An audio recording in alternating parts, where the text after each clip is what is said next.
Why, hello, everyone. How are you all doing today? I hope that you're all having a fabulous, amazing, amazing day.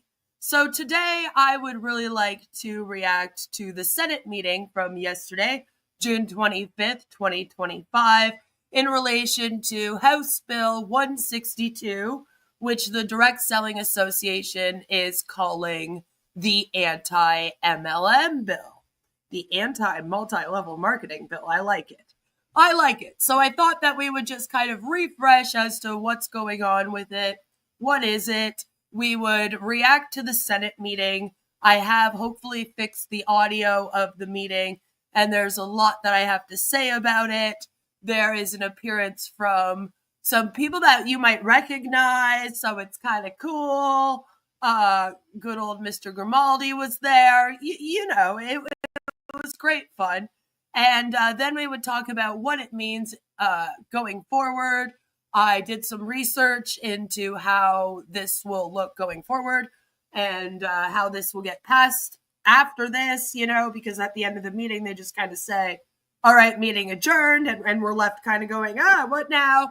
And we'll talk about what this means going forward for multi-level marketing. So without further ado, I found this amazing little article that was on Social Selling News that really just sums up beautifully what has been going on with this so far. So the Delaware House of Representatives passed legislation Tuesday that would impose new disclosure requirements and contract protections for direct selling companies operating in the state. And this was posted on June 18th. House Bill 162 passed by a 27-11 vote and now moves to the state Senate for consideration.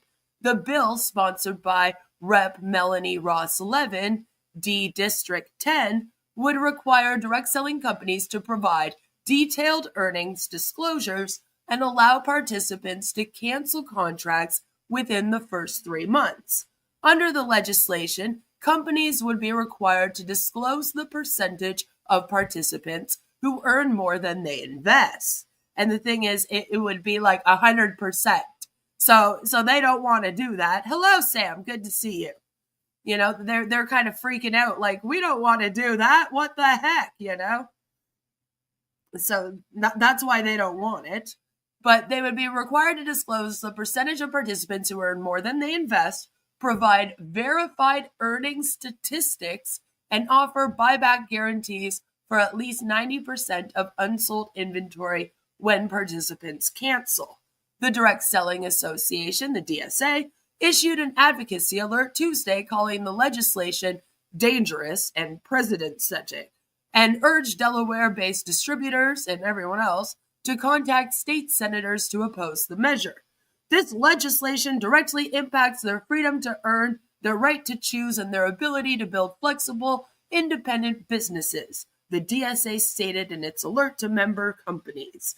Supporters of the bill cited Federal Trade Commission data indicating that 99% of multi-level marketing participants lose money. Rep. Ross-Levin said the legislation targets practices that often target women in economically vulnerable positions. The bill awaits action in the state Senate, where Senator Stephanie Hansen, D. District 10, is leading the effort. So that's what was going on. Hello, Alps. Good to see you.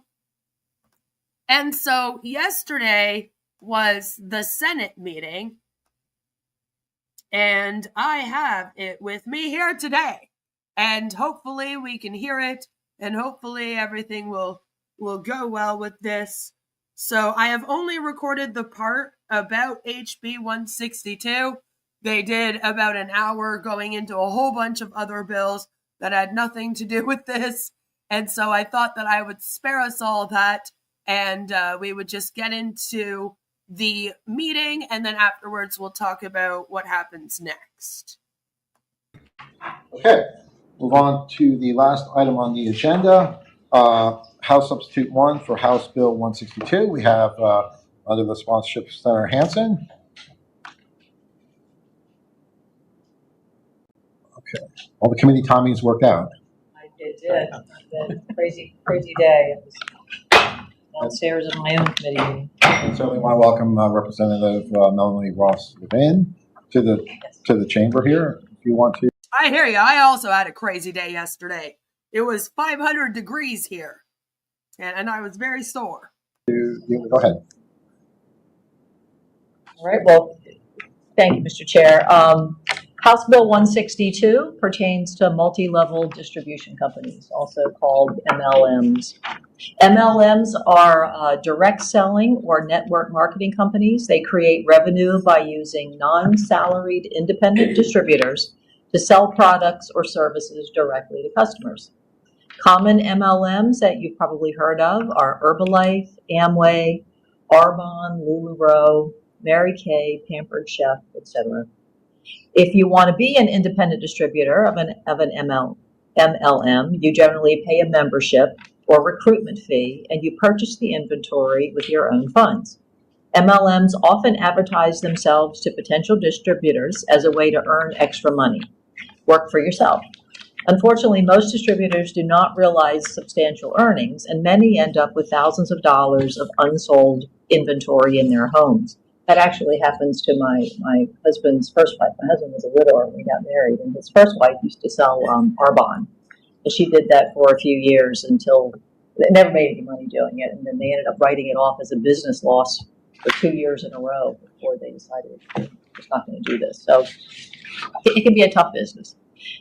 See, I like that she had personal experience, kind of, she's like, yeah, my husband's last wife was in Arbonne. So that sucks, though. I'm sorry to hear that.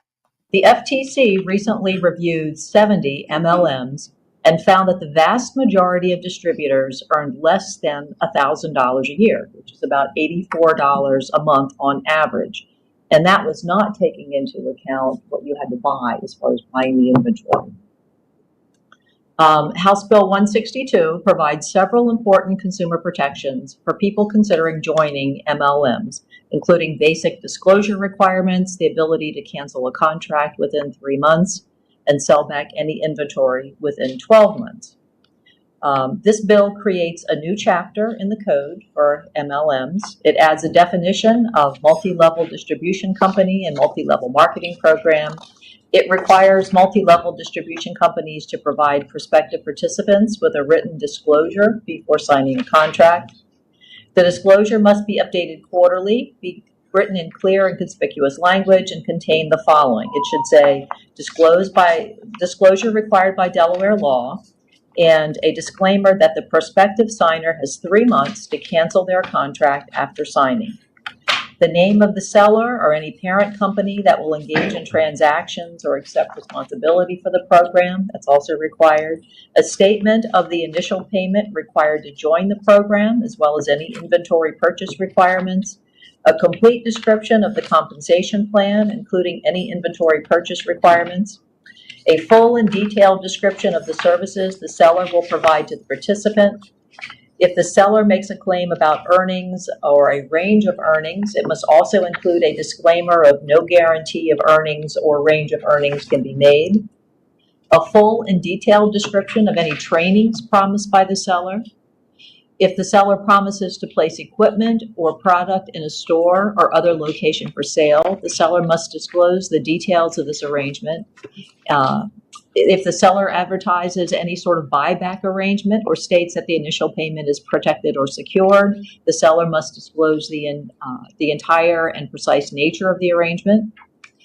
You're going to notice that the main goal is to ensure that those that are approached by someone in an MLM and recruited into an MLM are given all of the information necessary to make an actually educated decision. That is often the main issue, is that people join the MLMs and they're not even really sure what they're getting themselves into, because nothing is told to them up front. It's almost like they get tricked into joining. Oftentimes, they'll go to 2 or 3 MLM recruitment meetings before they even know what the MLM is that they're allegedly joining. Amway is known to do that. You'll go to an interview, and then you'll go to like a meeting, and then on the third meeting, after you've like already joined and paid in, that's when they let you know, oh, hey, by the way, you might want to be aware that this is Amway. And so a lot of this bill is about letting people know all of the actual information before they join, telling them, 99% of people don't make money. So there's going to be less illegal income claims with this and that kind of thing. That's the main goal of this, is to ensure that the public can make an educated decision and kind of force the MLM hunts to give them all of the information necessary to do that. It must disclose how many other participants are active in the state, the percentage of participants who earn more than their initial buy-in, and all inventory purchase requirements, and the median and typical earnings of all participants in the program. Think of it like this. They want to be small business owners. If you were opening up your own small business in your neighborhood, you would do research before, hopefully, thanks. You would do research before where you find out, how many businesses nearby are like it. You would look into the different demographics of the people living around the area. There's all this research that you would do before you would decide where to put your business. All right? Let's say you had an actual business, a store. There's a lot of things that you research and look into before you would just kind of put your business somewhere. They're kind of saying with this, you should be aware of just as much information when you decide to open your small business with an MLM as you would if you were to open a storefront in your neighborhood. MLMs don't tend to give you that business up front. Like, one of the things is how many Huns are in the state in that MLM, so that you can see, is it an oversaturated area with this one? You'll probably just go pick another one where it's less saturated, but still, that should be your choice. You should have the ability to make that decision and to know that information before you decide yourself, okay, yes, I'm going to join this. I'm going to start a small business from my house right here where I am, And so this is basically what this bill is saying. It's saying, we feel like if you want to be like small business owners in these MLMs, you should be privy to all the exact same information that like a franchise would give to you and expect you to look into and would help you with if you were to open like a McDonald's franchise in your neighborhood, right? It's like you have the right to that information. And so they're like, we're trying to make it so that it's a law that information is given to people up front, because it's really not right now. It's really just, hey, give the income disclosure statement when you do an income claim. That's really the only thing that they have to follow. And then some loose laws and regulations around like false marketing, which is kind of similar.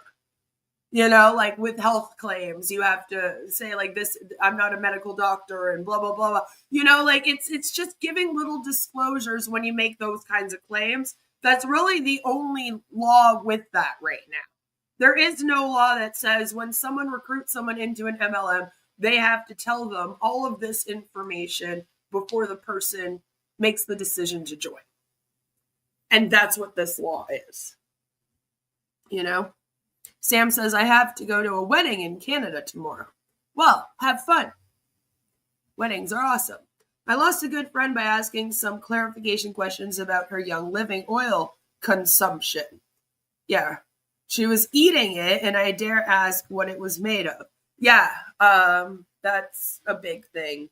I have lots of videos of me talking about Young Living essential oils and asking people not to eat the oils. That was a big thing on my channel for the first couple of years I was on here, because it was everywhere. All of them were drinking them, putting them in their food. It was a lot. And there's a lot of overconsumption of that. And that can make you very, very sick. So again, these are things that MLMs do that are harmful. And this is why they need more regulations, not less.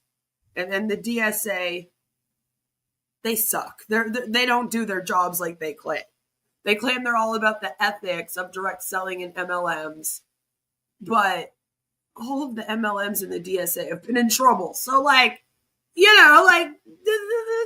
there's that. On canceling the contract, the company is required to repurchase the unsold goods that are in resaleable condition for at least 90% of the original price paid by the participant and in the original form of payment. This provision is modeled after Maryland's current law, but the industry standard is typically allows for 90%. Now, a lot of people thought that this one might be a little bit too far, the 90% refund. I want you to keep in mind that I believe it's over 80% of those in MLMs leave within the first year. So most of the people asking for a refund for products would be people leaving 2 months after they join, 3 months after they join. 50% leave a month later. The turnover rate is insane, which this should also help. In the long run, this law would help them. So, there would be a very tiny, teeny percentage of people that would be asking for a refund after the 1 year mark. So when you keep that in mind, it's not as bad. I don't believe that in 10 years, you would be able to ask for a refund. The product would still have to be somewhat usable. I'm sure if they're expired or something, they probably don't have to get a refund for it. There'd be other stipulations there. So I don't think it's too crazy. Hi, Violet. Good to see you. One Google speech debunker claims, and the only option was to stop talking to me and eat oil. Well, that's the thing about MLMs, is that they tear apart families and ruin friendships, lifelong friendships, because they brainwash people into believing that anyone that asks them any kind of question is just negative and doesn't want them to succeed. And it's a personal attack on them, instead of it just being you having a very good question about their consumption of essential oils, which most people that are knowledgeable about essential oils would tell you not to drink the oils, not to rub them all over your skin, not to do these things, especially in the amount that those companies tell you to, They're like, put them in your drink in the morning and then cook breakfast with them. And then put them in your drink at lunch and then put them in your lunch. It's like, you can't be eating oils 10 times a day. That's not healthy for anyone. What is that? Buy back within 12 months. This is 90%. See, a person who suffers damage or injury as a result of a violation of the section has an action to recover 3 times the amount of actual damages, court costs, and reasonable attorney's fees. The sponsor, who is here, Representative Melanie Ross-Levin, worked on the bill with the Department of Justice Consumer Protection Unit and the Consumer Federation of America, and has made significant revisions at the request of the Direct Selling Association. There's a large organization called the Direct Selling Organization, which a number of MLMs belong to, but the vast majority of MLMs do not belong to the Direct Selling Association, and so they're unregulated, which is why we're hoping to put some guardrails with these. And that is the bill. Okay, thank you, Senator Hanson. Representative Lynn, do you have anything that you would like to add as sponsor of the bill? Just that Just a couple of quick points.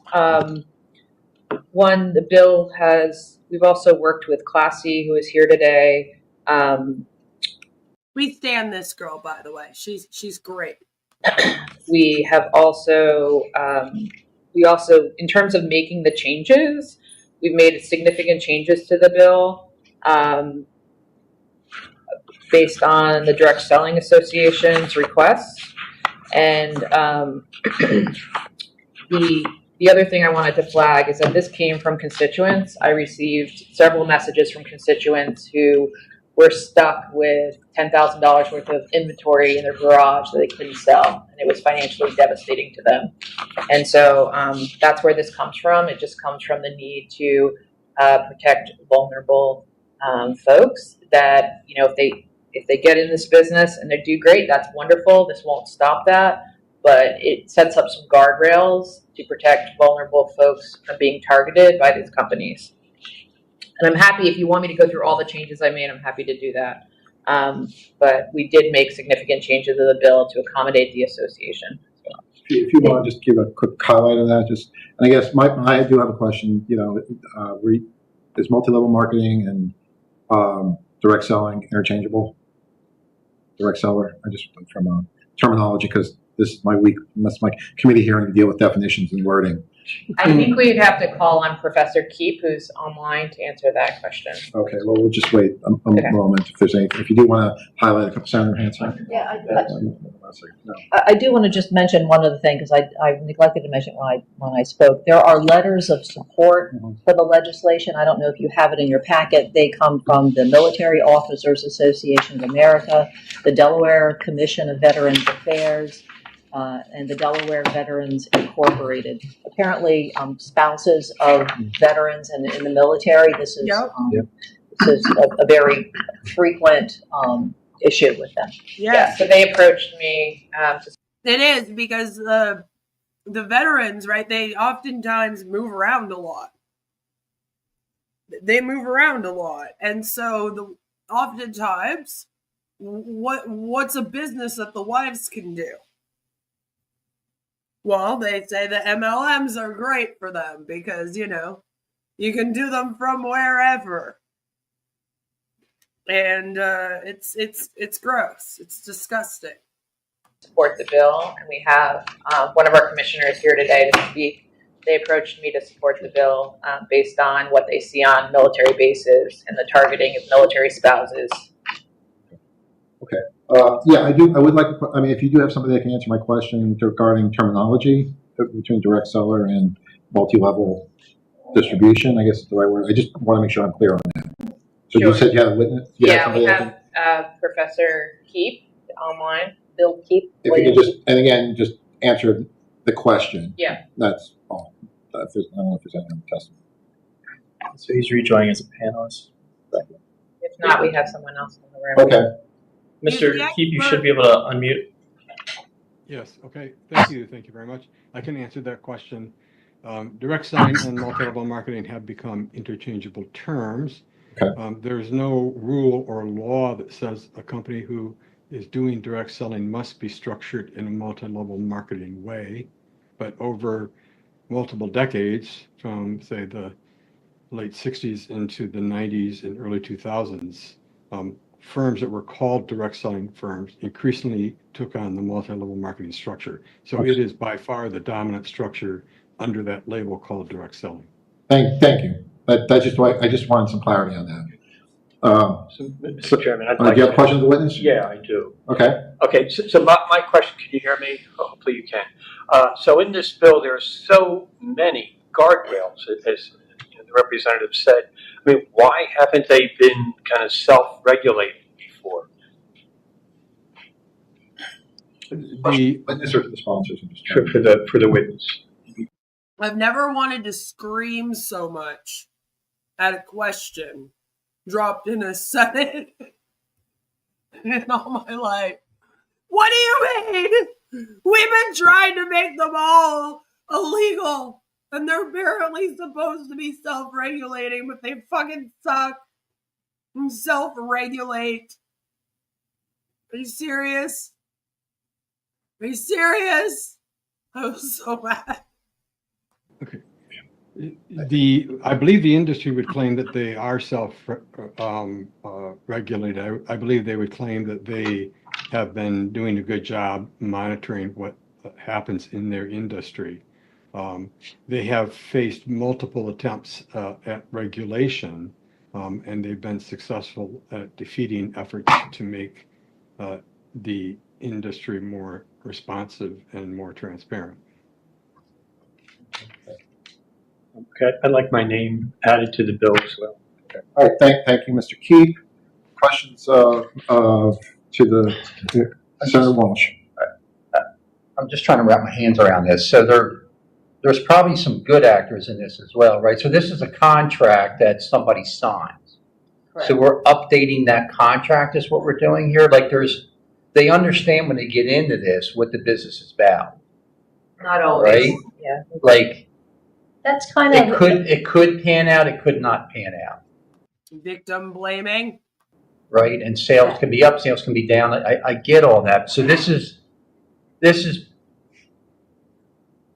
this going to affect any way of the good actors? In other words, there are several testimonies in here in opposition to this bill as well, as far as limiting their opportunities now by this legislation. Have you heard that? Yeah, well, let me put it to you this way. The people that were against it wrote in because they themselves have been badly affected by MLMs.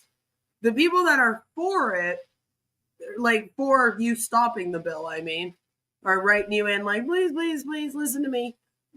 They're over here like being told by the DSA to write in. And they benefit from you not passing this. The bill benefits the consumers. That means the public. That means this protects the general public. This protects all of the people in Delaware. So, there's that. 3 meetings for Amway to soften you up to thinking, okay, R1000 for laundry detergent sounds doable. Right? It's just, come on. I'm sure that the sponsor has heard that. Yes.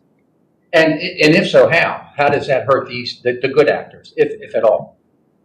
So I have talked to plenty of The good actors would have no problem actually explaining what MLMs are. But it seems like all these alleged good actors are writing you in saying, please don't pass this bill, which forces me to be completely transparent about what these things are. So maybe that's why they can't self-regulate. people from both sides, and we have people in this room from both sides. I don't think... It's like, why do we need any laws? Everyone could just self-regulate. You know not to murder someone, right? So we don't need a law against it. What we need a law against it for? What for? Everybody knows not to do that. So, should be good, right? No, see how that doesn't work? I think more information is good. I think we should be clear about what people are getting into. I think this sets up guardrails. The original bill, before we amended it, had things that might have impacted their business. We removed those things. So, for example, the original bill required a 48-hour waiting period until someone signed a contract. And which is weird that would hurt them. Why would letting someone take a couple days to think on it before joining hurt you? These are the questions the public needs to start asking themselves. Why would the Huns be against that if this is so transparent and everyone is so successful and you're not depending on like FOMO and pressuring me into this? I liked that part of the bill, but I took it out based on feedback from people from both sides of the aisle, right? This is really pretty simple. So it has been amended to no longer have that part in it. Requires a disclosure document. Mm-hmm. Now, the amendment, and just to make this very clear, there was an amendment put on that if you're presenting the opportunity in person, and we're going to have someone testify that, you know, part of the pitch is that they try to have these parties, and this is a very women-centered thing. So you get invited to a party, you don't know that it's really not a party, and they're trying to get you to sign up as a seller. So if you present the information in person, you have to present the disclosure document so you know what you're getting into. Just like, for example, a franchise, you'd have a disclosure document so you know what you're getting into. If it's online, if the pitch is online, the disclosure document can be online. That was changed based on feedback I got, because people told me, hey, you know, printing out a piece of paper when I'm pitching people online is not going to work. That's going to affect our business. So I already amended the bill to allow an option for online disclosures and an option for in person. But I did say if you pitch it in person, you need a physical copy.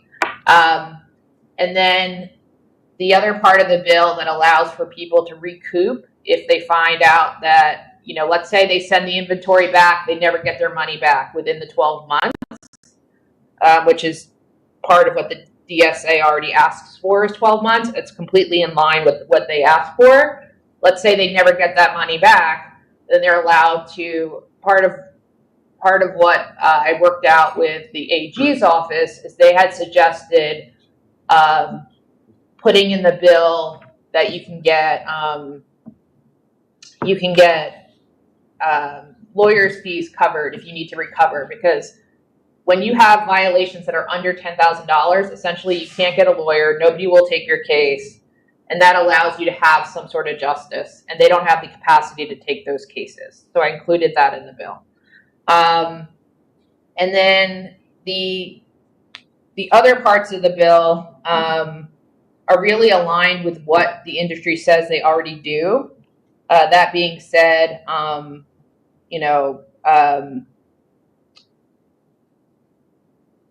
we did really think about it from both perspectives, because I did get pressure from both perspectives. So I did think about it from both perspectives. And I'm happy to have my witness, I have two witnesses, add any additional information if you'd like, but. She's like, let's do the hearing. Come on. Alb says, God bless America. 48-hour waiting period to sign up for an MLM. Clean criminal record. You can have your gun in 30 minutes or less. That's right. No need for guidelines or anything. Speed limit, silly, right? Everyone knows not to speed. So why don't we just self-regulate on the roads? Hi, Jelly. Good to see you. This is epic. It is. You know? Ingredients lists are not necessary. You should know what you are getting into, right? You should know what the products have in it. They're essential oils. What do you mean? Excuse me?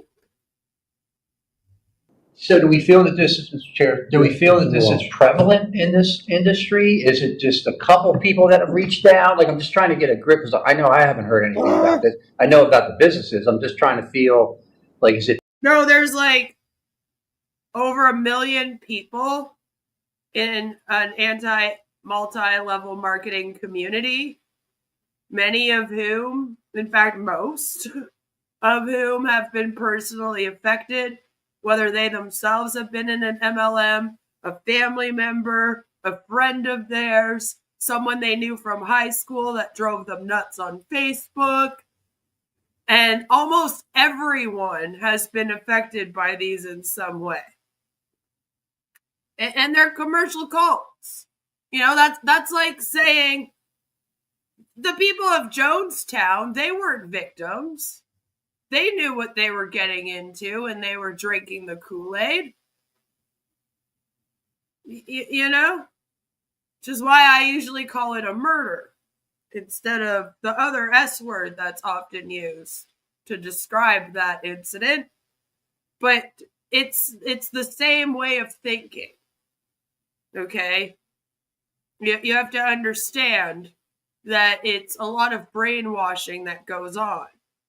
I mean, this bill is not something crazy that's trying to get passed here where we're asking too much or anything. We're just saying, let's make it a law that they have to give the proper information so people can make an educated decision on the whole industry and their company, you know? And how many people, so that they can look at the saturation, because a lot of places are oversaturated with their MLM. So, like, that person has no chance of being successful in that area. You know, like, this is all information that you would know if you were starting a business out of your home. You would look into all that stuff, right? So, it's not asking too much. Who are the good actors? The one who saved humanity. I need a hero. Yes. We went to grad school together. This was an educated human. It was wild, honestly. There is, and I've said it before, you can educate yourself as much as you possibly can about the psychology of all of this, including on narc abuse, manipulation tactics, cult tactics, and all of it. There is no shield.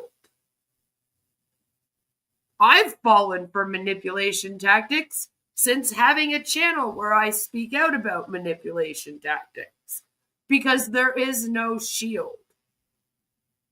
You can educate yourself, you can be aware, you can do your best, but there is nobody that is too intelligent, too connected to anything. And that's why they're so scary. And it's the case with any cults. I mean, look at religion. Same. You know? So, that's kind of a misconception that, like, even those of us that speak out, we have some kind of magical shield. It's like, no. Unfortunately not. You know? You can study human behavior as much as you want.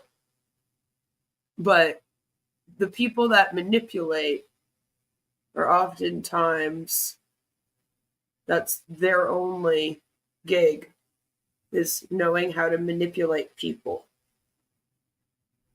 You know? Unfortunately, MLMs, cults, all of these types of groups, if anything, they prey on people that are in higher up positions, who are maybe more intelligent. You would hope, anyway. You know, it's kind of the way it is, and there is no shield. It sucks. You know, that was kind of like my thing too, is I'm someone that's always studied human behavior, and I've done a lot of counseling for narc abuse, and I still fell for 2 MLMs and a lot of other culty groups as well. There's no shield. You know, and it's funny because it's human nature to look for, you know, a group of people, to be social and to find people that have things in common with you. That's very, very human, very normal. Everybody does that. We are all social creatures. Unless you have antisocial personality disorder, then you are a social creature. You know, I have a very low social battery myself. But at the same time, I still want to belong somewhere. I think everybody does. You know, the feeling of wanting to belong with your tribe is kind of ingrained in us. And it's a lot of it is that. And I found out that I'm very much a seeker. And people that are seekers, who want to try to find the higher meanings of life and things like this, and try to figure out the answers of the universe, tend to actually fall for this kind of thing more. Which is funny, because you would think that that knowledge would, again, work as some kind of shield. And that's always been kind of my thing. Like, I was a social service worker. I should know better than this. But there is no knowing better than. And that's something that I had to kind of come to terms with. But then because of that, you can't ever really let your guard down with that kind of thing. And I think that you have to be open to the fact, unfortunately, that any kind of group can lead to becoming a cult. No matter what group it is, unfortunately. And the MLMs are very much socially acceptable. Socially acceptable cults. How am I not making sense right now? I'm saying that you can't be over it. Like, you can't. Everybody seems to think that there's some like magical knowledge that you get that will make it so that these things can't prey on you. But unfortunately, they will find a way, or you will have a vulnerable time in your life. And that's when they'll come get you. So don't ever think that you're above being pulled into a cult or being pulled into an MLM or even a political cult. Politics is crazy, especially right now. There is magical knowledge. Tony Robbins. Prevalent in this industry? Is it a couple of people that have reached out? Is a lot? Have they done this in other states? I heard Maryland or other states addressing this issue as well. Yeah. I mean, how many other states are addressing this issue? I mean, I'll give a few examples, and then I think it would be helpful to have Professor Keep speak or Doug Brooks speak. But you might be familiar with LuLaRoe. That was the leggings, very colorful. Okay. They, for example, are a company that's not part of the association. There was multiple documentaries put out about them over the years because of how many people went bankrupt, lost their homes, lost their marriages.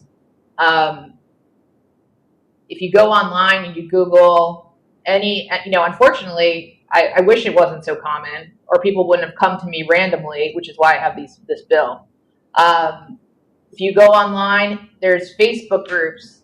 There's just a prevalence online of groups of people who've gotten out of this industry on all different companies. Are there some good actors? Yes. Do I think this bill will hurt them? I do not, because we've already taken out the pieces that they requested. Now, every time I take something out, the goalposts move, right? So, even though I took out originally the biggest piece was the 48-hour waiting period. So I took that out, and then it said, nope, that's not the biggest piece anymore. I'm going to move the goalposts. This is now the biggest piece, and this is now the biggest piece. But I really have listened to both sides and tried to strike a balance here. I just don't think it's in the best interest of Delawareans to have people get ripped off and not make money. If people have an entrepreneurial spirit, that's awesome. We want to harness that. We want people to make money. But if we have people who are being targeted, I had a constituent who was told as part of her training to hang out in the baby aisle of Walmart and Target and to talk to women who are crying about this opportunity. We cannot say that it's not predatory. And that's insane. Okay? And so as a women's advocate, I spend my whole life advocating for women.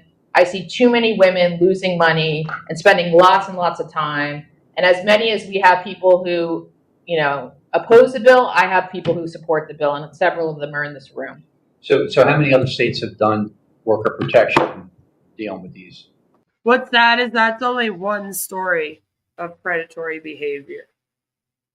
It Works used to tell us to approach women that just had babies, that's why I was approached, with the crazy rap thing to, prey on them about their baby weight.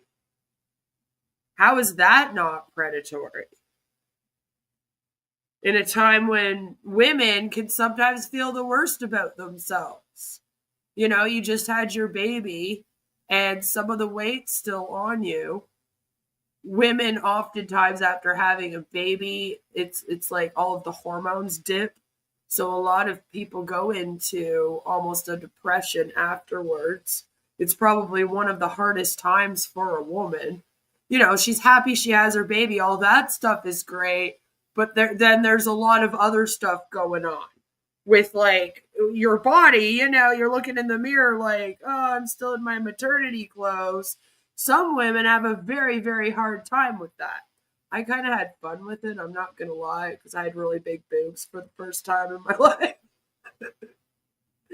So I was like, yeah, but it is one of the worst times. And when I was approached, you know, it had been several months, and I was on the journey of losing my weight. And that was a factor in me joining It Works, was me wanting to lose the rest of my baby weight. So, like, that is something that is pretty fucking predatory to me. You know, like, telling people to do that is not cool. And it's always been a weird thing, you know, like, to approach somebody and be like, you're fat. Try this thing I have that will make you lose weight. I was never able to do that. And that was a very big part of It Works. So you could argue that probably is why I wasn't that successful selling that thing. It was like one of those products where I was like, I don't know how to sell this. Like, literally, what do you say to someone? Like, if somebody else comes up to me and they're like, hey, I'm interested in that, I'm not going to turn them away because, you know, I was in it at the time. So obviously I'm not going to turn them away. But I was like, I don't know how do you approach people about this? And they were like, oh, well, we do it in mom grails. Like, oh, that's not great. You know? But some people are like, yeah, that's a great idea. They do it because they're willing to do anything for their business. I'm not for sale that easily, but some people are. Am I talking about your mom? Maybe. Talking about all moms. I think all moms need, you know, if we were all honest, there was some point after we had our baby where we looked in the mirror and went, fuck, well, my body back that I had before for a moment. I think it's a normal thing. I think that's a very normal thing. I think most women go through that. If you didn't, cool. But I think that's a very honest, normal thing to go through after having a baby.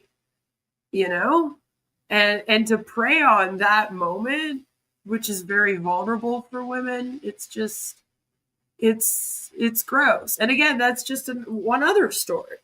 There are like thousands of these stories out there of women that will tell you that they were approached in a vulnerable time for whatever reason, whether it was after having a baby or something else. Another one is being diagnosed with cancer. We talked about the veteran wives, that's one, but then being diagnosed with the cancer. There's a lot of these MLMs that prey on people that are diagnosed with cancer. It's like, Jesus Christ. You know, you can't get much more predatory than the sales tactics of MLMs. It's just the way that it is. Unfortunately. Types of business. I think there's about 5 or so states. They take different pieces. They all do it a little differently. We wanted to take the best practices, things that we like. Several of them put loopholes into their bills that kind of you know, because here's the thing. The typical thing is, oh, you can sign up for $29.95. That sounds really reasonable, right? But then in order to stay active, you have to spend several $100s a quarter in order to stay active. Or you can't stay active, you can't earn commission. And so we'll hear testimony from folks who have been in that rabbit hole. Okay. So even though you can get in for a low amount, it's a bait and switch. But you knew that coming in. Well, you don't. That's why you need the disclosure. You don't know that necessarily coming in. You're being told this is your new career. This is your new life. Okay. Sarah Siegfried, do you have any questions for the sponsors? So you're being told like, oh, you only need 200 PV in order to stay active. But you're not really sure what that means or what goes into getting that. You know, they don't really explain the entire chart to you either, and the whole business to you before you join. So that's what this is saying. You need to explain all of it. No. Okay. Well, thank you. What we're going to do now is we're going to go to public comment at this point. So let's begin here. So. All right, up first, Dave Grimaldi.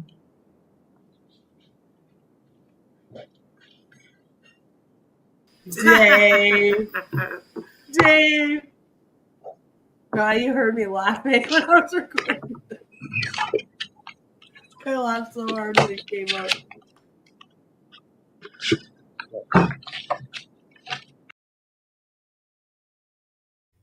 Alp says, you're being told you will never have to do a single thing because the company will recruit and sell for you, but then later you're told you're going to have to share, and that means sell, sell, sell. Exactly. Like, then they'll be like, oh, it's so easy. You only need 200 PRV, but then you realize 200 PRV means that I would have to buy a product every month, at least one, some maybe 2 or 3. And then I also have to sell like 5 or 6 of them every month. And then you're like, holy shit, how am I going to do this? You know? And then you're constantly chasing that and trying to keep that going. And it's a lot.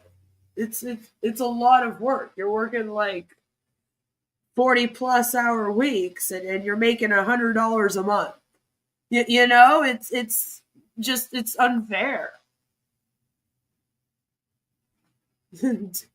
Davey, lay it on us.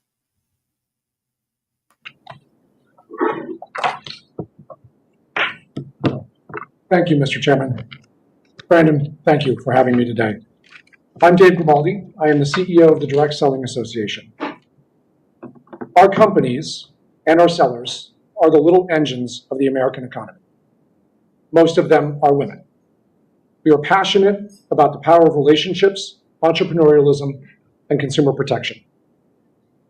And I want to be clear from the outset, we support smart, targeted consumer protection.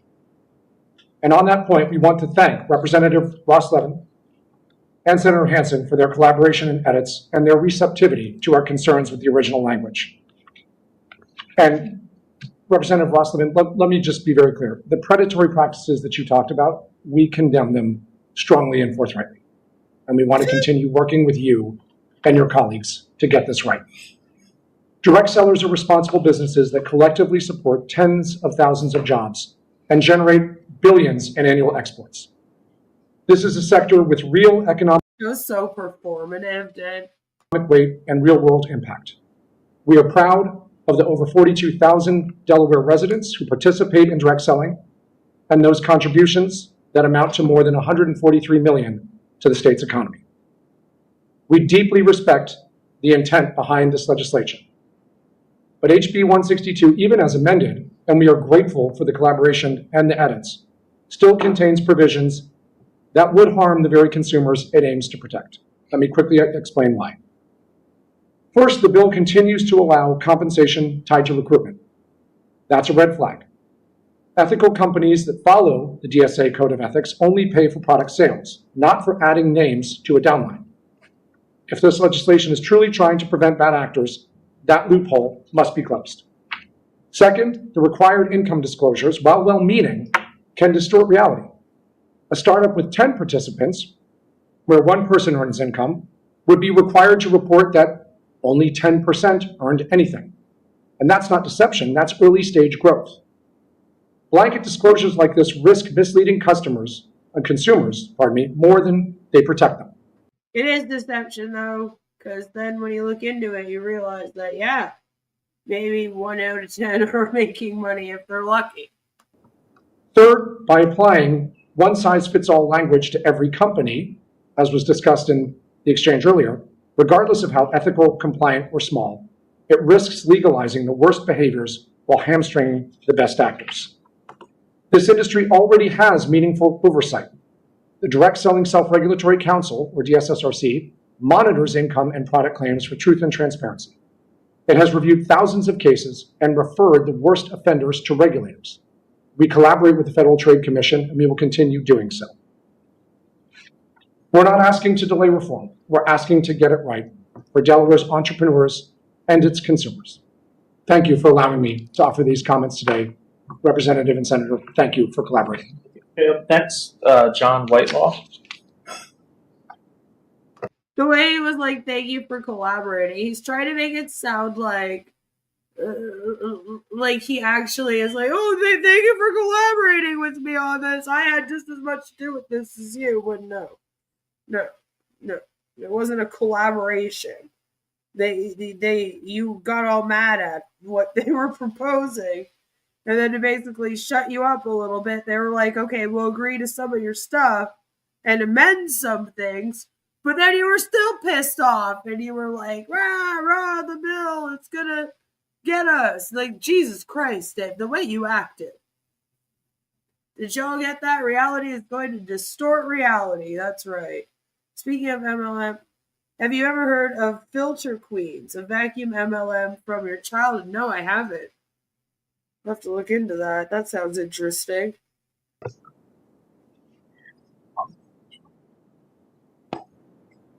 Good afternoon, Senators. My name is John Whitelaw. I'm the Advocacy Director at Community Legal Aid Society, and I'm coming today to speak in strong favor of this bill. This is a modest, common-sense regulation of an industry that is largely unregulated by state governments and has escaped any meaningful regulation in this state. There are several requirements of the bill, one of which is to return unsold product, which is part of the best practices anyway. Providing a cause of action for violations of the law, which seems to be completely reasonable, and then a series of disclosures. It is indeed ironic for the industry to be fighting disclosures, which suggests that they have something to hide. Changes have been made to the bill to account for their most vociferous problems with it previously, especially including a waiting period. There is nothing radical about this bill. It is common sense regulation, and the primary part of it is disclosure. There are no regulations regarding disclosure currently, and this is a beginning to start to regulate this industry that does prey. The bad actors are many, and they prey upon vulnerable Delawareans who are seeking to make money, who then do not make money.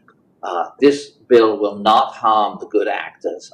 Again, thank you so much for allowing me to speak towards this bill today. Thank you. Up next, Grant Baskerville. Let's go.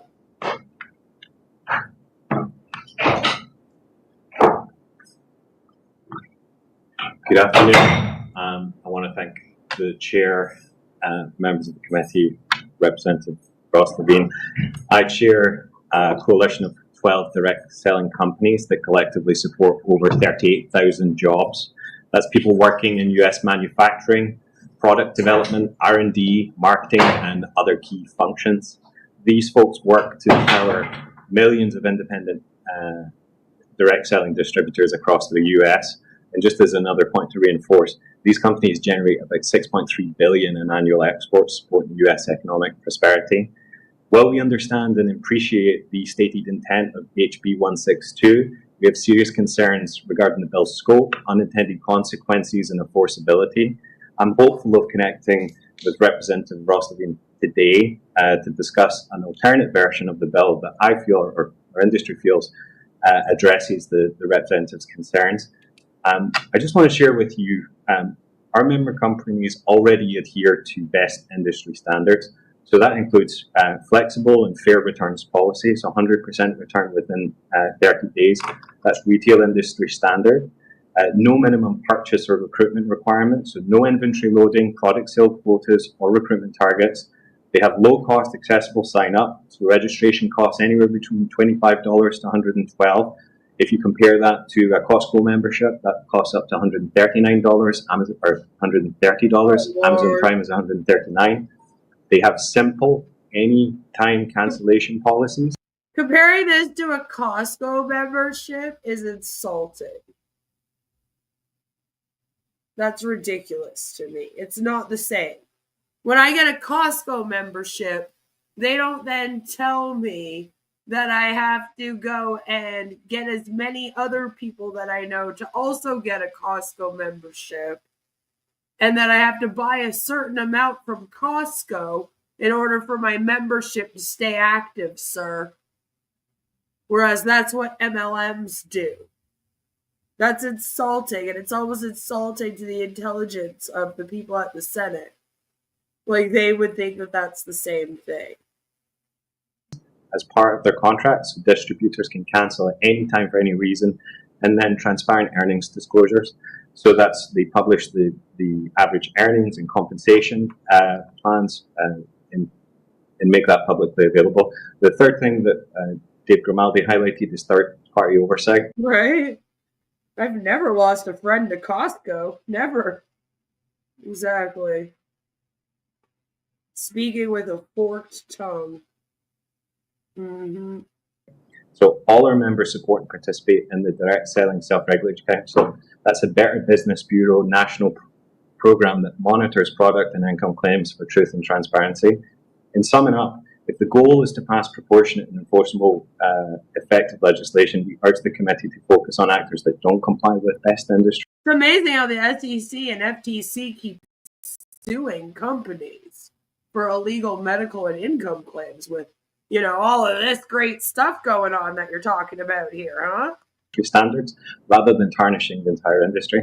A more balanced approach would be to require disclaimers and disclosures only for companies who failed to meet key industry standards. As currently written, the bill unfairly targets a legitimate and ethical industry that supports US jobs, exports, and independent entrepreneurs. If I may, we would gladly work and proactively work with this committee and both sponsors on. Yeah, you're talking a lot about how you make so much money with the MLM industry, but it's like, where is that money going?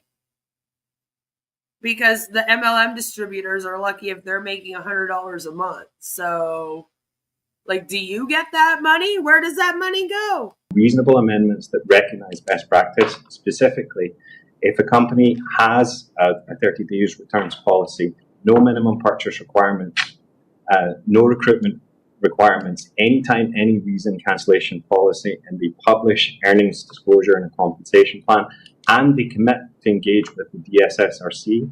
This approach would make Delaware the first state in the nation to codify best industry practice. I'm very grateful for your time. Thank you. Next, Tyler Mitchell. Don't you want to lead the way, man? Good afternoon, Mr. Chairman, members of the committee. Tyler Mitchell on behalf of the Delaware State Chamber of Commerce. I'm here today to express our concerns with House Substitute 1 for House Bill 162. In 2023, direct selling provided flexible income opportunities for over 42,000 Delawareans and generated more than $143 million to Delaware's economy. For some people, this work supplements family budgets or serves as a low barrier entry into entrepreneurship. We understand the intent of the bill, but its broad definitions and extensive Delaware-specific disclosure requirements risk stifling entrepreneurship and innovation across Delaware's direct selling sector. We appreciate the sponsors' ongoing engagement with stakeholders to thoughtfully amend and improve the bill, but believe more refinement is needed to ensure that the intent of the bill is achieved without impacting businesses, including our members who are doing the right thing.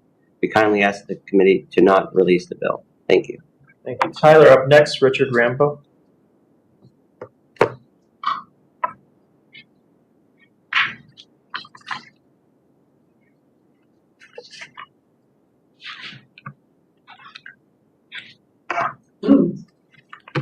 Good afternoon.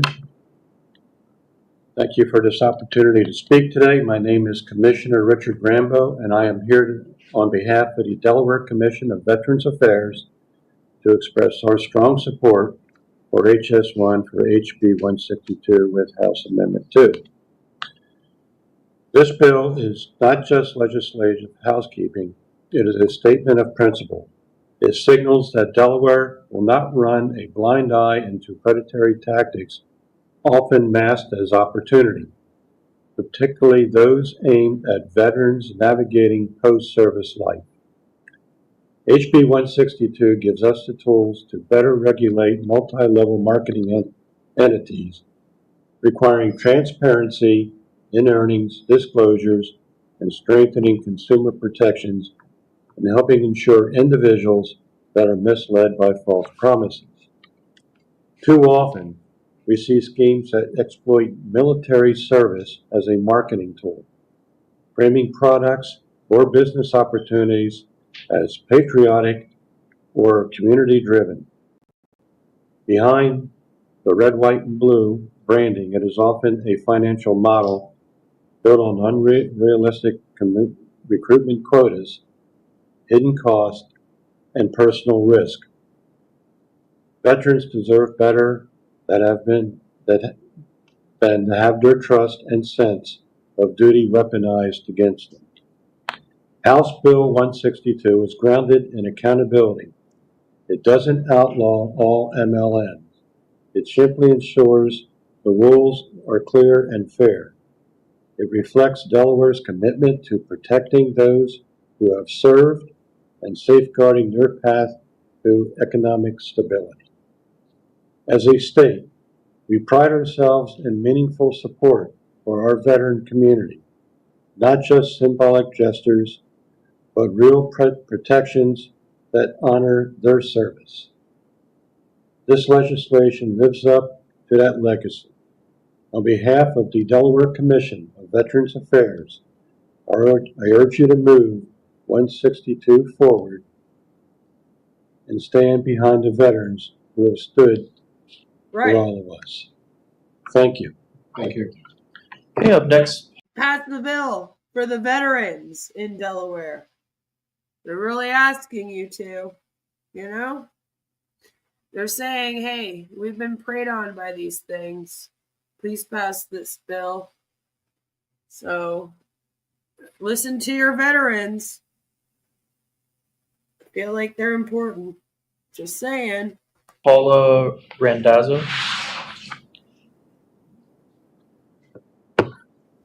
Good afternoon. I'm Paula Randazzo. I am in support of HB 162.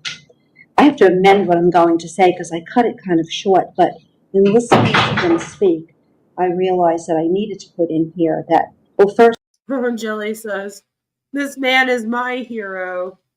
That's right. This woman's pretty cool too. She has a bad experience though, but we like her. First off, I was struggling to build a consulting business a number of years ago, and a client introduced me to Melaleuca. She was a rep and seemed very successful, and I trusted her. She did not disclose any paperwork on the company, any rules and regulations, any standards.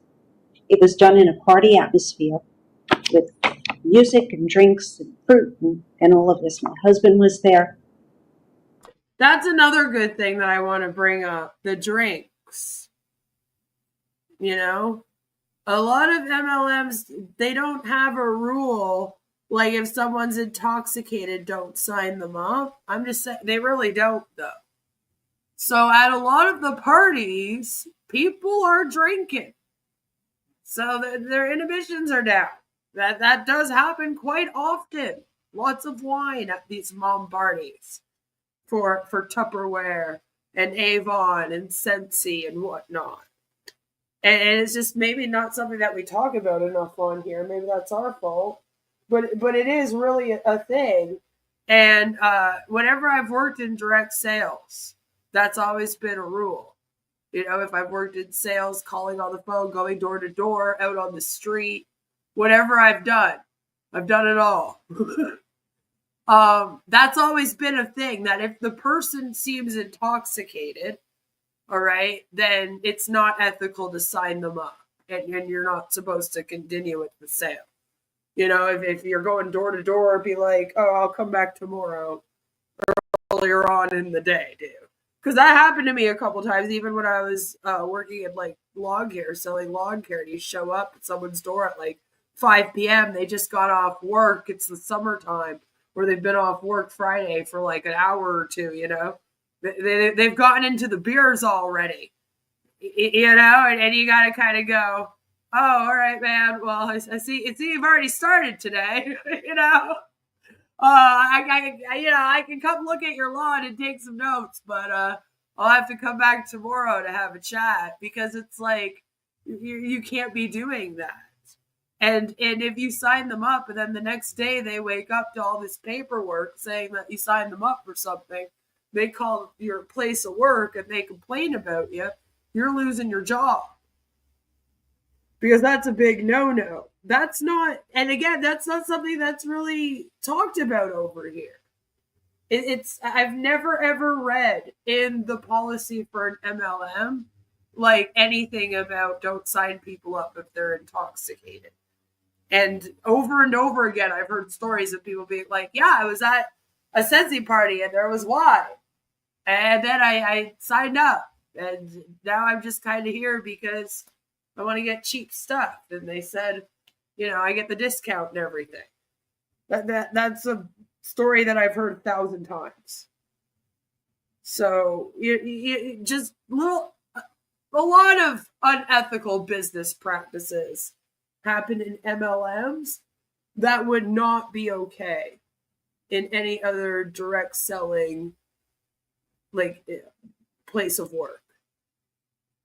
Everywhere else they would be like, no, you get in trouble for that. And here, I never hear about that one.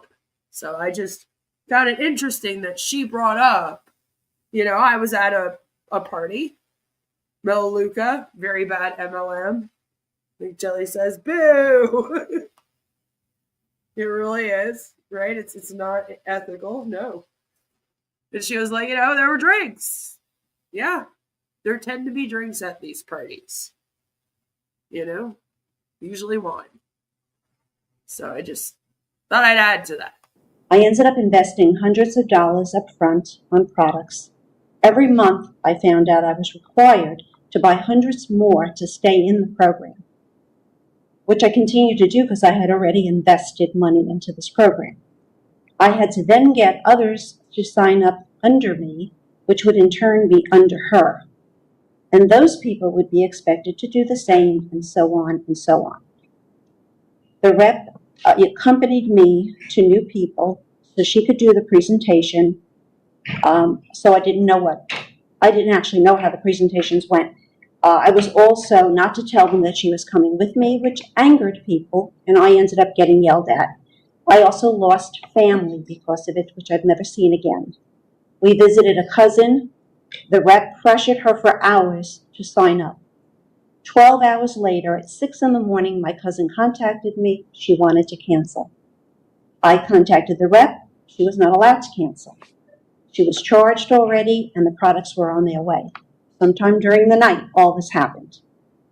So she said my cousin should use the products and later return the bottles for a refund.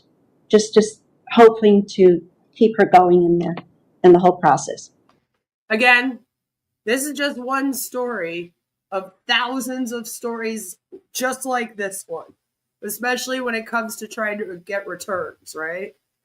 I mean, if you guys thought that the refunds from on passive was bad, whew. My cousin, when she got the box, ended up sending it all back, the refund, to get her refund, and it was all at her own expense. She never got a refund. So she harbored the idea that I pocketed her money since she was under me. 4 months later, she contacted me. I contacted the rep, and the rep told me, well, my cousin has to contact the company directly to get her money back. She has an account. All this time, she had an account still going with her credit. The rep never revealed that Melaleuca does not process refunds unless you request them personally. So my cousin did do that, but the relationship was lost. I've never seen that side of the family again because of this. I dropped out as well and cut my losses. So my opinion is these things literally do tear apart families. Just said, I have not seen that entire side of the family, because sometimes, you know, you hurt one person, you know, you hurt your cousin, and then your aunt's also not talking to you, and your uncle's also not talking to you now. So are all the other cousins that are close with that cousin. It's the way families are sometimes. But they'll also have people push their families away while they're in the MLMs because they don't join and stuff, right? You know? Cults tear apart families. Who knew? MLM companies need to be transparent. You don't sign people up without paperwork at a party. Customers deserve time to change their mind and cancel their account without being charged. And if the policy is to automatically give credit instead of a refund, disclose it. Thank you very much for listening. That's right. Thank you. We've been giving 3 minutes. We still have a number left. We have to be out of this room at 2. So we're going to go to 2 minutes. So I just want to again, try and... This is a little angering. I wish that they had provided more time. They saved it for the end, I think, because they knew that it was going to be the long one. The other ones didn't take as long as this. They probably saw how many people wanted to speak, and they were like, holy crap, you know? But it is just kind of angering that people only got 2 minutes or even 3 minutes to share their thoughts, you know? I wish that they would actually let people share their thoughts, you know? Like, it just sucks. The whole process sucks. Is just give everybody fair warning, and that we do accept written comments as well that would be distributed to the committee. But I just wanted to kind of make sure everyone was aware. We're just trying to keep things on schedule in this building today. Yes, at the end of this, they're going to give an email address in which you can send in your written comment. And you can say, I really want HB 162 passed, and this is why. I urge you to do so. Because why not? Right, up next, Scott Johnson.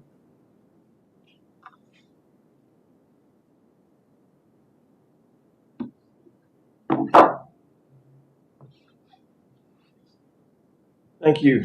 I'm Scott Johnson. I'm coming from the western part of Delaware. It's called Texas.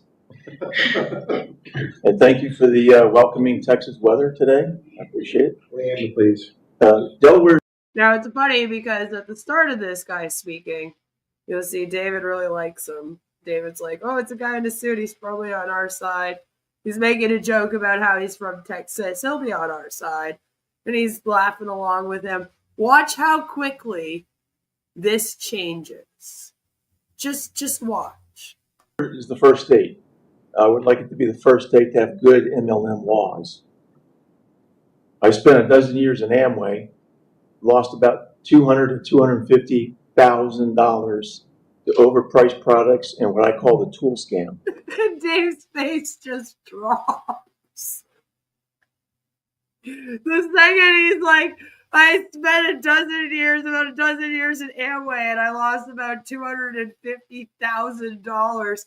Dave's whole demeanor just kind of like shrinks down. You can see the color drain out of his face. Like, damn, I was just laughing at this guy's joke about Texas and Delaware. Not all MLMs have tool scams. More importantly, a dozen years of time spent with my young sons was lost. Jeff Bezos, whoever has a lot of money, I don't care who they are, they can't turn the clock back. That time is gone. Helping others not have that situation is my mission. I work on this issue every day. When I say tools, I'm talking about meetings, books, recordings, voicemail, website access. These are all undisclosed profits made by the upline in Amway and some other MLMs. If you Google the name Brig Hart, Salt Lake City, you'll see a guy who said, this was after he was kicked out of Amway in the early 2000s. He said, I was making almost $1 million a year in Amway. I was making $8 to $10 million a year from the tools. This is undisclosed to prospects and distributors, downline. It's only the top layer that's making this money. It's at least 2/3 for most of these upper level people. Even if it's a multiple of 2, that's 2/3 of your income. I believe that is RICO fraud. It's at least business fraud if you're misrepresenting the business model. And that's what's going on here, is you're misrepresenting the business model. A little bit of comment here. this has multiple layers. One of them is the fact that you can see my tie, it has little diamonds on it. These are actually cubic zirconium. These are fake diamonds. Diamond is a level in Amway. Most diamonds do not maintain that level. They go down, but their income stays up because of the hidden tool scam. Okay? Thank you, Mr. Johnson. That's 2 minutes. Is that my two? Yeah. All right. We're trying. I'm I'll sorry. stop. That's okay. If you have any written comments, we'll take those too. So I appreciate it. Thank you. Up next, Gary. So Steele. angry. I think But I do like that he put it out there that they're even lying about the products. They're lying about how they make their money. Oftentimes, the people at the top, even in the MLMs, they're not making their money because they're selling so much in the MLMs and because so many people want to join under them. They're making the money because they're selling courses that they're having the other downlines take, or books, or audio tapes, or PDF files even. Like they literally just sell like transcripts as a PDF file. It'll be like $30. It's ridiculous. You know, all of the stuff. No, I don't know the lore about Scott Johnson and Marco. I don't. RICO, or the Racketeer Influence and Corrupt Organization Act, is a U.S. federal law enacted in 1970. Good to know. I just, like he said, though, it's the time that you don't get back that you put into this business, No matter what the money that you lose is. People say, oh, well, you can just make that money back one day, or, oh, well, you probably don't lose a lot of money. It's only $99 to join. That's not a lot. But it's like, yeah, but what about the 40 hours a week that you then put into it? It's that stolen time that you never get back. he had to leave. Okay. Janine. We'll check it out, Jelly. Jelly says it's deep. First of all, Mr. Rambo, thank you for your service. And I'm sorry about what happened, and I'm sorry about what happened to you. That should not have happened. Starting off strong here, miss, with the emotional manipulation. And I clocked that right away. I was like, that was weird. What are you doing? I'm here because I do oppose this bill. While I understand and agree with protecting all of us as consumers, my concern with passing this bill is the negative retribution it will have on us business owners. I am a professional network marketer and have been for 25 years. Lord. Passing it would place an even larger burden, financially and legally, on those who rely on the business model as viable income to support their families' households. It shouldn't. It's just asking you to be more transparent about the business. The business is so successful and so great. What are you so scared of? It will go beyond Delaware, as leaders in other states also have teams here. I mean, they say that we're lying about the unsuccess rate, right? But then when it comes time that they have to disclose this alleged success rate to people before they sign them up, then they're like, no, wait, we don't want to do that. And it's like, okay, why not? According to you, all of the anti-MLM people are lying, and you guys are super duper successful. There's nothing wrong with the business model, right? So you should have no problem then having to disclose all of this. That should make no difference, technically. No? I'm just saying. Name the business, Pink Jacket Lady. Pink Jacket seems very Mary Kay to me. Yeah, she's like, sorry that happened to you. By the way, I hope it happens to more people because I'm against this bill. Like, fuck off, Karen. Just stop it. Retribution, using those biblical type words for effect. That's right. It's important to note that some of what is outlined in the bill has already been in effect for years and is made fully transparent, executed by companies and field members, because it's required under the mandated and strict guidelines of the FTC. Unfortunately, as with all industries, there may be a few bad actors, but that is not the majority of us. However, I am so sorry for any damage that anyone has suffered, and I believe I speak on behalf of my professional colleagues as well. We have made great strides over the years. Equally, it is important for all of us to do our due diligence when starting any business. I'm asking once again to please either say no to this bill or give it the proper due diligence on both sides that it deserves for the majority of the people it will impact. And I would like to speak if I have a moment.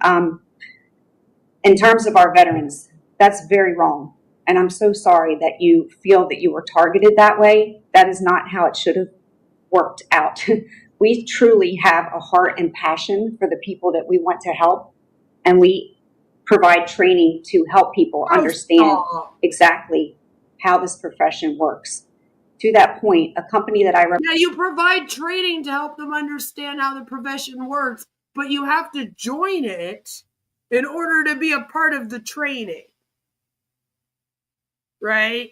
You might offer one training for free to people, but that one's usually just you going, this is so great. I make so much money. Look at all the money you can make.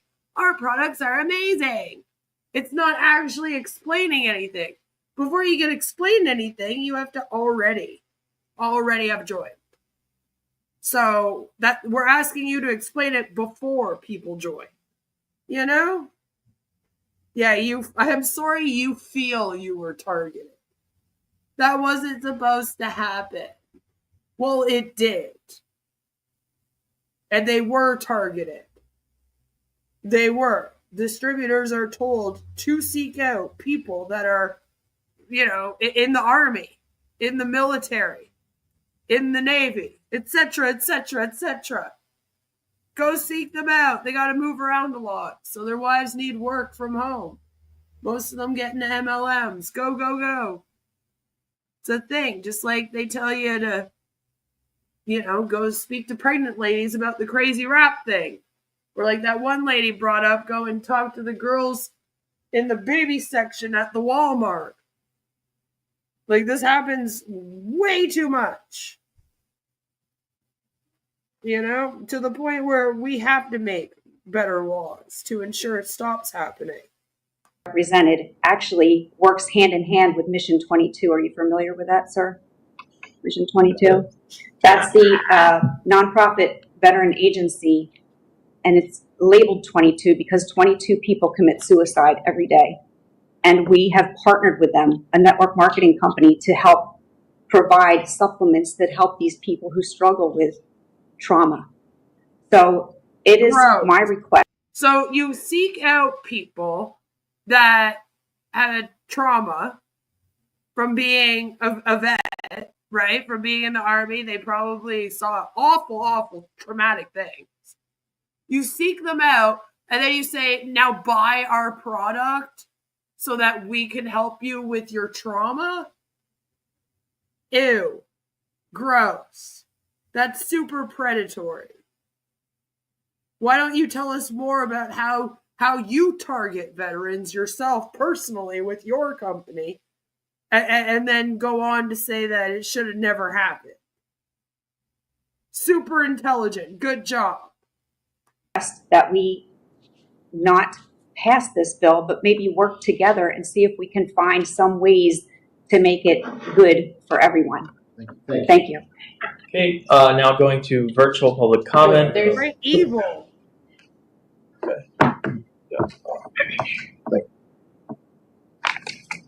I love this dude. This is great. Sorry about that, sir. It's all good. Can you set your I name? believe he has that. Jason Hicks, Amway. 26 years old. This morning I showered, I brushed my teeth, washed my face. There's it sounds like a very whole community on here that speaks out about Amway. It's kind of crazy. Highly recommend checking it out. normal thing. Except all the products I used were remnants from orders that I made nearly 6 years ago when I was in Amway, even after throwing about over half of the inventory. While I'm very nervous, I stand before you today not as a victim, but a victor of my experience that really changed the course of my early adulthood.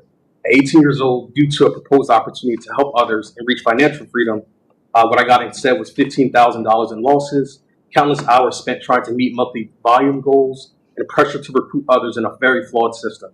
Had there been legislation in place around these business practices, I could have had a significant amount of money to help me later on at that area in my life. I didn't know this at the time, and most recruits don't, that a significant portion of the income made by the sponsors doesn't come from product sales to real customers. Oftentimes, we're taught to falsify customer sales The goal is to buy products and find other people who will buy products in order to get you to the next step. The goal is not customer sales, which to my knowledge would be true direct selling. I've reviewed the bill and I'm grateful for this proposition. I believe the best step in the right direction is this bill. It will help others in similar situations to the one that I was in. And I just ask that you take my story into consideration and not allow the lobbying efforts from the DSA or other polished presentations to downplay the harm caused to Delawareans, many of whom will not come up and speak today. Please support this amendment and vote it out of the committee as its common guidelines and guardrails are something that will not harm those who are good actors within the space. Lastly, I would like to just leave you with something my father taught me as a child. He reminded me constantly as an adult. Proper conduct fears no exposure. If MLMs are truly conducting themselves properly, there should be no issues going forward as far as legislators wanting more information around the procedures and practices in order to ensure Delawareans are safe. Thank you for your time. Thank you. Woo! Thank you. You may have been nervous, but you did a fabulous fucking job. That was so precise and to the point. It said everything that you would need to say. You go. Okay, going to virtual public comment. If you'd like to provide public comment, please use the raise hand function. Douglas Brooks. Thank you very much for the opportunity to speak. Go, Doug Brooks. I'm an attorney, semi-retired. I've been representing franchisees and distributors including in multi-level marketing companies for about 40 years. And I have to say, in that time, I've never had a client say that they were given too much information about a possible business opportunity. There is no way that this bill will hurt any legitimate company. The disclosures all concern information that the industry, companies in the industry either already collect or should be collecting based on very clear FTC precedents. The industry has been very effective at lobbying to evade or avoid restrictions that apply to other business opportunities. Franchisees are subject to the FTC franchise rule. Other business opportunities are subject to the FTC. Right, especially after that last lady that came on and was just pure manipulation just the whole time and like made us feel really gross. And then he comes on and just kills it with his speech. He's like, although I'm really nervous, I'm like, could have fooled me after the presentation you just gave. Do more of those, for sure. But yeah, I just want to say that we can always depend on Doug Brooks and we can always depend on Bill Keefe to show up for these things. So thank you to them for coming and speaking here.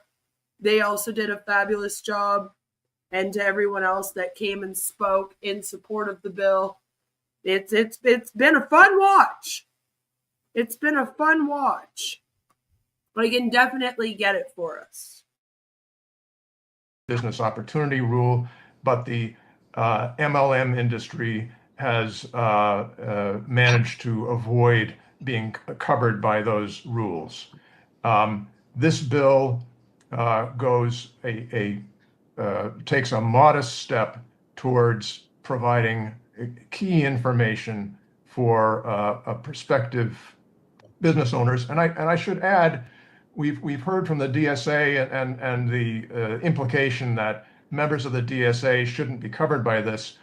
The FTC issued a report earlier this year in connection with a rulemaking proceeding. They concluded that deceptive earnings claims are endemic. They are prevalent. And in fact, they looked at a study that truthandadvertising.org did, which concluded that 97% of the members of the DSA, this is supposedly the cream of the crop, 97% were making deceptive earnings claims. It is a serious Thank you, Mr. problem. Brooks. That's your 2 minutes. Going to the next person, Brian Eng. You should be able to unmute. Hi, this is So Brian Ang of the frustrating. Delaware Department of Justice. Just here to say that the Delaware Department of Justice supports this bill. We think that it is a modest, thoughtful consumer protection bill that makes sure that there is additional transparency before people enter into these relationships with these companies. and that it also codifies the buyback provision that is already the standard best practice in the industry. So we are here in support of the bill. Thank you. Thank you, Brian. Up next, Liz Richards.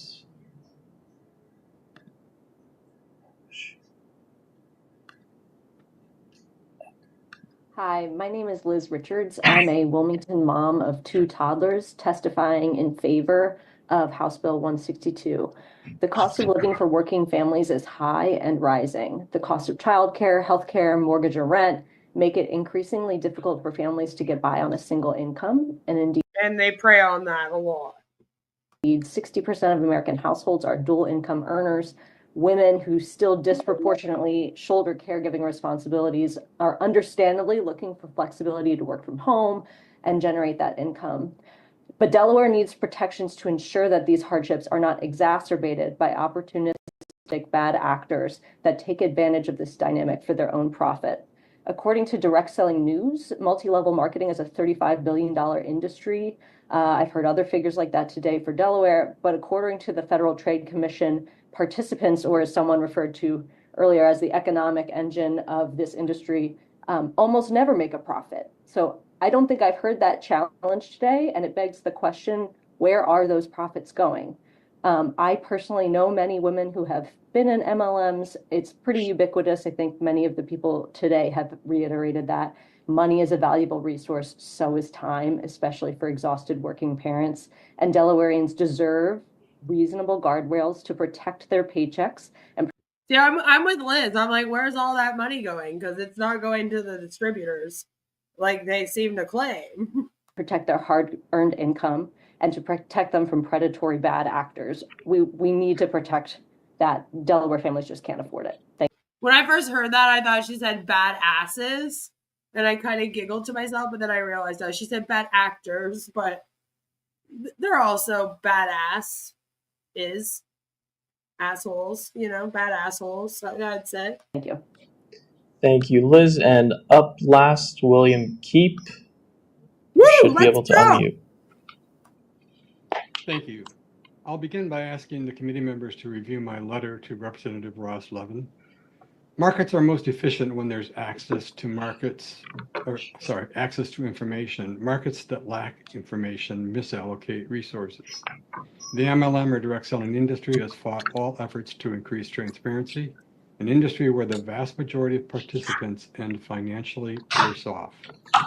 For decades, the industry has faced accusations of misleading earnings claims, accusations verified by the nonprofit truthandadvertising.org.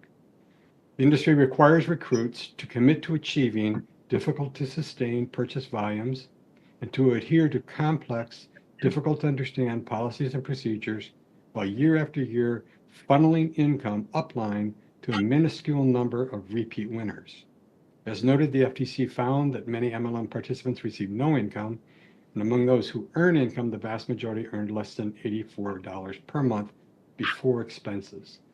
When unhappy MLM participants realized that MLM is not a level playing field, they are reminded that they are subject to forced arbitration and sometimes even non-disparagement clauses. There are no FTC regulations that limit behaviors in this industry. As a result, in my view, millions of MLM participants have misallocated resources. I understand the industry has tagged this bill anti-MLM. Yet the individuals attacking this bill regularly benefit from regulations that increase consumer information. Would they call required nutrition labeling anti-food or fuel efficiency and recharge information anti-vehicle? HB 162 brings needed information into the marketplace so Delaware consumers can make informed choices. Thank you. Okay, and that's everyone who has raised their hand. That concludes public comment.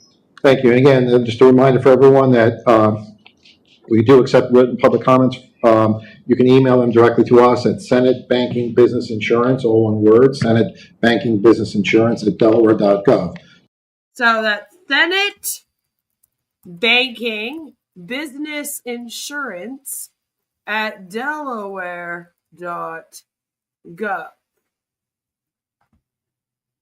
So if you want to email Senate Banking Business Insurance at delaware.gov and let them know that you really, really want them to pass this bill and why, Try to keep it semi-short, like they're probably not going to read a whole, don't make it like as long as my community tab posts.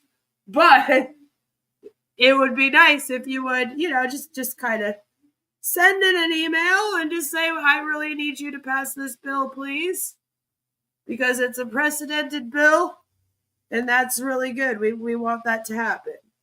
Left it in the chat there. We're at the end of the agenda. Entertain a motion to adjourn. We are adjourned. Thank you. And that's it. And I know what you're probably thinking. You're probably thinking, oh my God, that's it? Well, what happens now? What the hell is going to happen now? What's going to happen? So I'm not a lawyer and I don't work in law, but I did a little bit of research and I found this article here that goes into, what happens in Delaware. It made me laugh though, because it's law shun, but the link for it looks like lawspun.com. That made me laugh.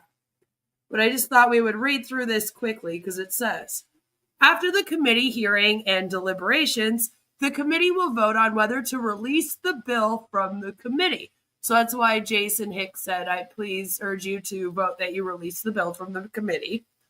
Depending on the outcome of the vote, the bill may be released with favorable or on its merits vote, or it may be held in the committee for further consideration or amendments. If the bill is released, it will then move on to the next step in the legislative process, which is typically a vote in the full Senate or House of Representatives. The vote. Once a bill has been introduced, assigned to a committee and debated, it is ready for a vote. In Delaware, all Senate legislation must be voted on using the roll call method. During the roll call, each senator's name is read out, and they must vote yes or no or not voting. Senators can change their vote after the roll call is complete, but before the Secretary of the Senate has officially declared the outcome. A simple majority is usually required for a bill to pass, but some bills may require a higher threshold, such as a 2/3 majority. The voting process is repeated in the House of Representatives for bills that have passed the Senate. The House may pass the bill, defeat it, or send it back to the Senate with amendments. If a Senate bill is returned with amendments, the Senate must vote on the amended bill again. The back and forth process continues until both chambers agree on the final version of the bill. So unfortunately, it still could change. In the case of a joint resolution, which is a formal expression of the opinion or will of both chambers, the resolution must be passed by both houses and signed by the governor to have the force of law. After a bill has passed both chambers, it is sent to the governor, who can sign it into law. If the governor does not sign or return the bill to the General Assembly within 10 days, it can still become law without their signature. Alternatively, the governor may veto the bill, but this veto can be overridden by a 3/5 vote in both chambers of the legislature. Once a bill has been passed, both chambers of the Delaware legislature, it is received by the Secretary of the Senate.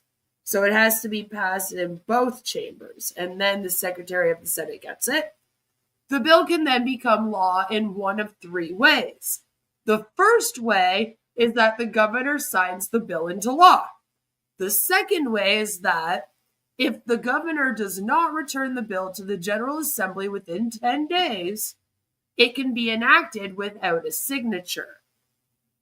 And then the third way is that the General Assembly overrides the governor's veto with a 3/5 vote in both chambers. A passed bill with its amendments included is known as an engrossed bill. If a bill is vetoed by the governor, it can be sent back to the Senate with amendments. If amendments are added or a substitute is created, the bill will have to be voted on again in its originating chamber. The process for a House bill is the same as for a Senate bill. All House bills are first introduced in the House, and the process moves in the same manner from there, because this is technically a House bill.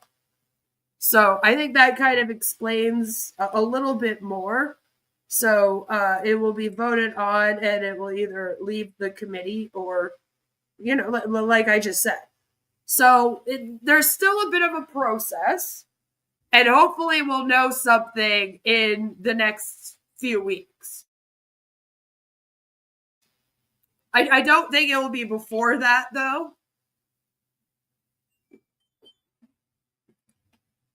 But I did find that quite interesting.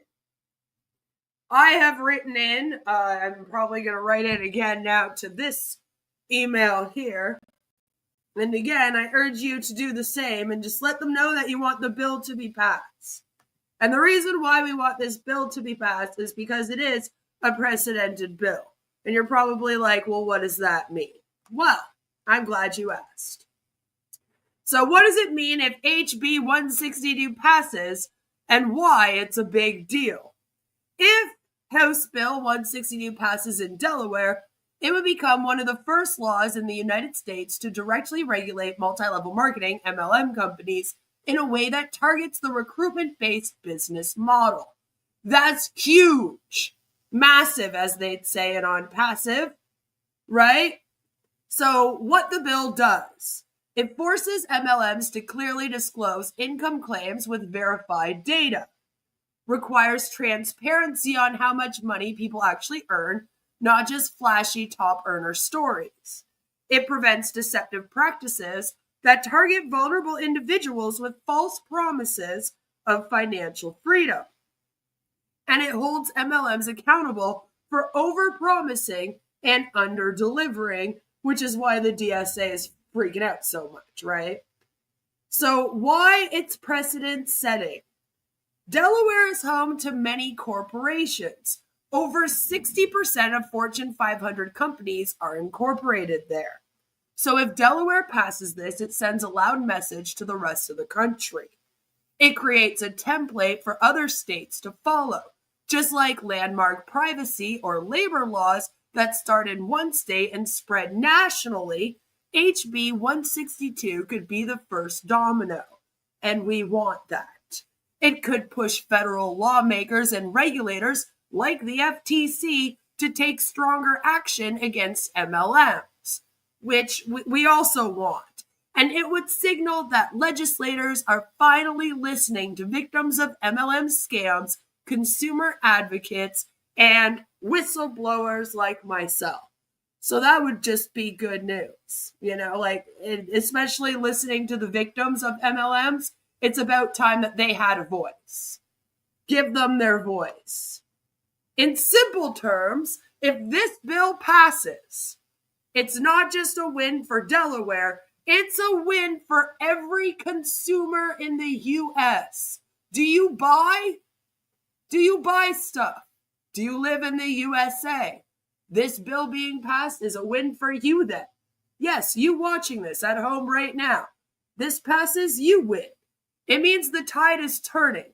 It means MLMs are being recognized for what they are, predatory business models that profit from recruitment over product value, and it sets the stage for national reform and maybe even international reform.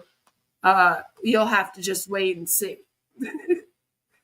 If this goes through, we also have a direct selling association here in Canada. And if this goes through, I'm kind of like, maybe we can write one up for here. I mean, I'm in Ottawa. I'm near Parliament. Let's go. Let's go, So I'm going to be keeping an eye on this, and I will let you know what happens with it.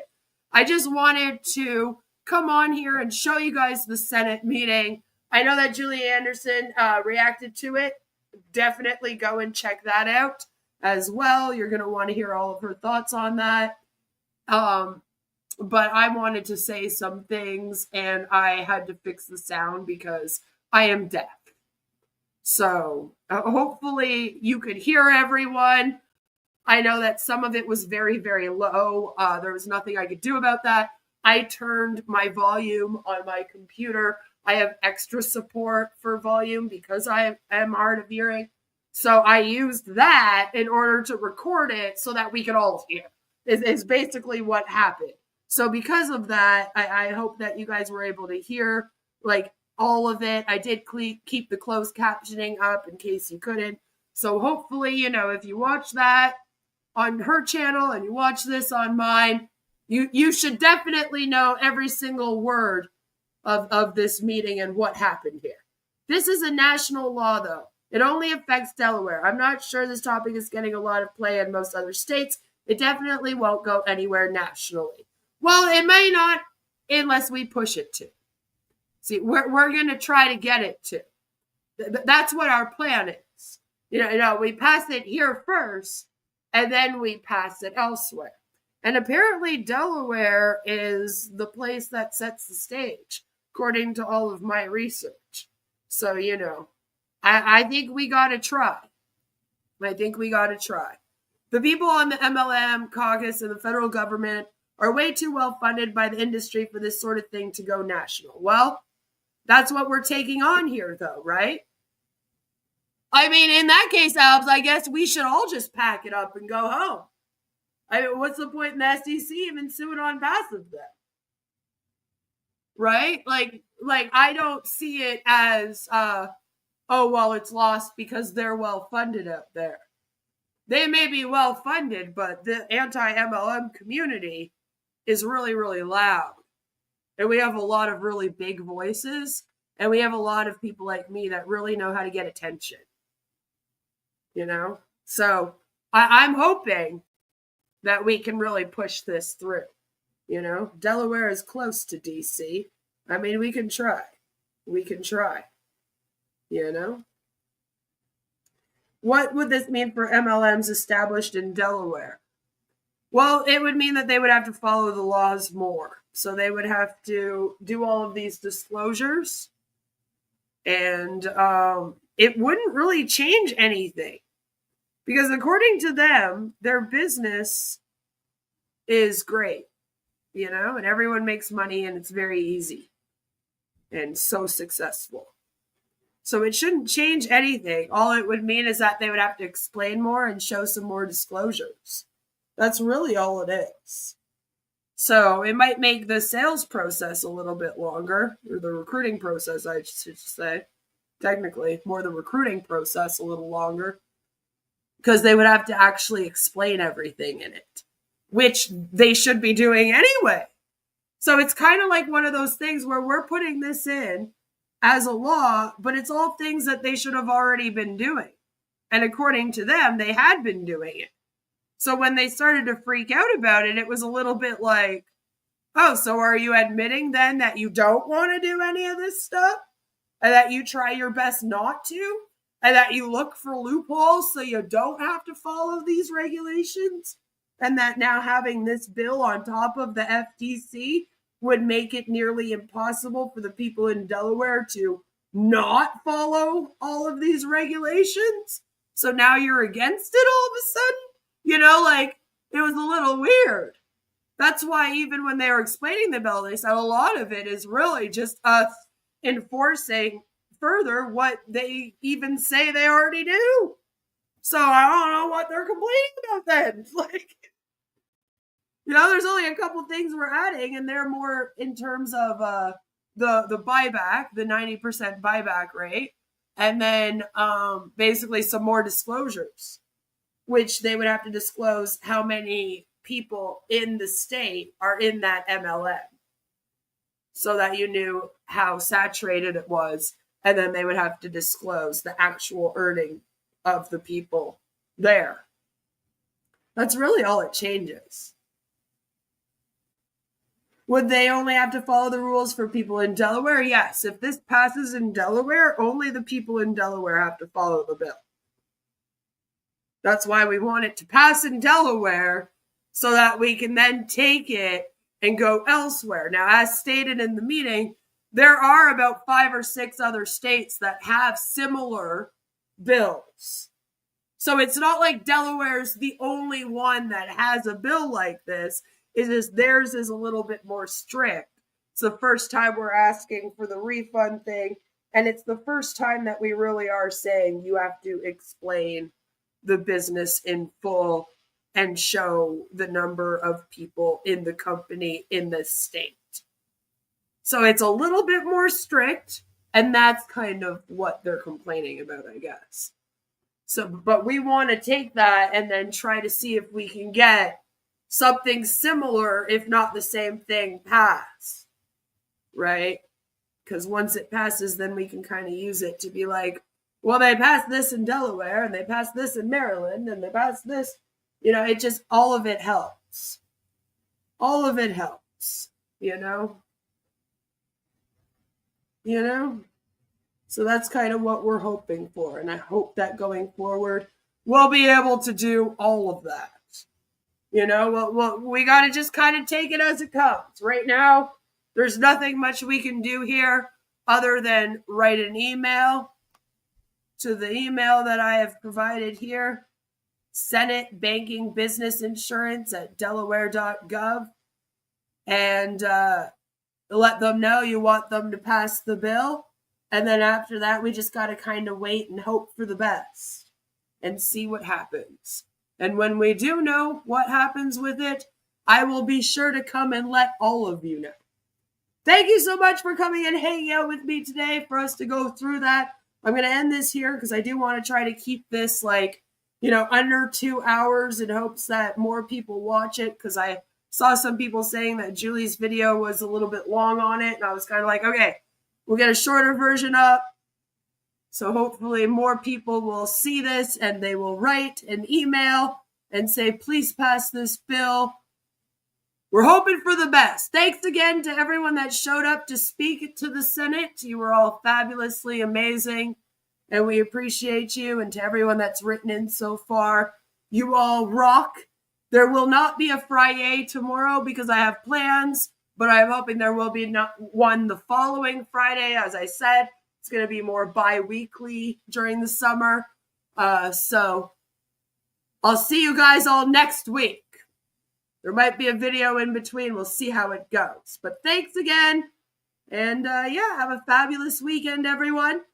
I love all your faces. Bye. Queen of karma. Spitting fire like a dragon. Torching scams, ain't no lagging. Expose the villains, no chillin'. She real, stay killin'. Manipulation tactics, break it down like fractions. Watch your videos, gain traction. Mind in action.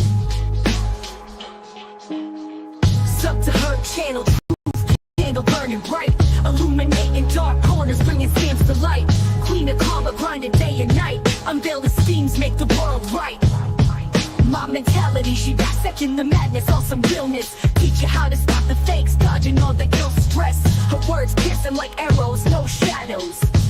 Follow her lead, avoid the gallows. Stay woke, folks, don't get caught in the hype. Queen of karma got that insight, clear sight. Deflect the cons, scam alarms, bringing sheep fight. Wisdom flowing, unmasking the night. Karma queen, reign supreme, scammer's nightmare, that's a fiend. She got the strategy, breaking down your fantasies. Every tactic she witnessed, break free from the sickness. Channel wisdom, slickness, ain't no hit or miss. Sub to her channel, truth candle burning bright. Illuminating dark corners, bringing scams to light. Queen of karma, grinding day and night. Unveil the schemes, make the